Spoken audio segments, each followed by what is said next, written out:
હવે વાત કરવી છે અમદાવાદમાં રફતારના રાક્ષસનો કહેર યથાવત છે। બોપલ ઘુમા રોડ પર કાર ચાલકે સર્જ્યો છે અકસ્માત। કાર ચાલક બીઆરટીએસ ટ્રેકમાં બેફામ રીતે ચલાવતો હતો કાર।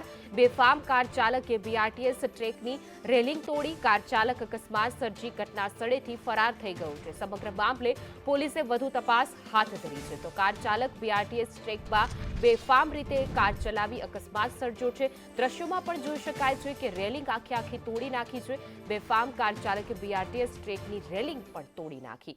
અમદાવાદમાં આ એક નહીં અનેક વખત રફતારના રાક્ષસના કહેર આપણે જોયા છે, જેને લઈને ફરી એક વખત આ અકસ્માત સર્જાયો છે।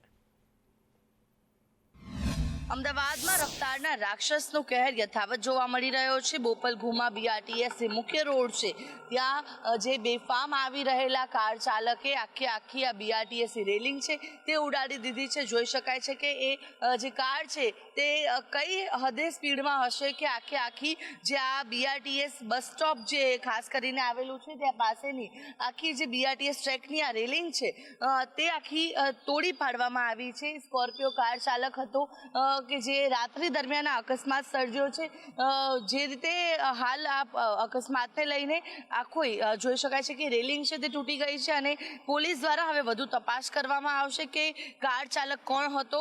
કાર જે છે તે નંબર પ્લેટ વગરની હોવાનું પણ સામે આવ્યું છે। સ્કોર્પિયો કાર હતી અને જેના પર નંબર પ્લેટ પણ નહોતી લગાવવામાં આવી, એટલે કે જે આરટીઓના નિયમોનો પણ ભંગ કરવામાં આવ્યો છે। બીજી તરફ જે આ કાર ચાલક છે તે નશામાં ધૂત હોય તેવી પણ પ્રાથમિક માહિતીઓ છે સૂત્રો દ્વારા તે પણ પ્રાપ્ત થઈ રહી છે। જો કે હવે કાર ચાલક કોણ હતો, કઈ રીતે અકસ્માત સર્જ્યો અને અકસ્માતથી કોઈને ઈજાઓ પહોંચી છે કે કેમ તેને લઈને પોલીસ દ્વારા વધુ તપાસ હાથ ધરવામાં આવશે। જો કે કાર ચાલક જે છે તે હાલ ફરાર હોવાની માહિતી પણ સામે આવી રહી છે। કેમેરા પર્સન મનીષ વાણિયા સાથે આયુષી યાજ્ઞિક, સંદેશ ન્યૂઝ, અમદાવાદ।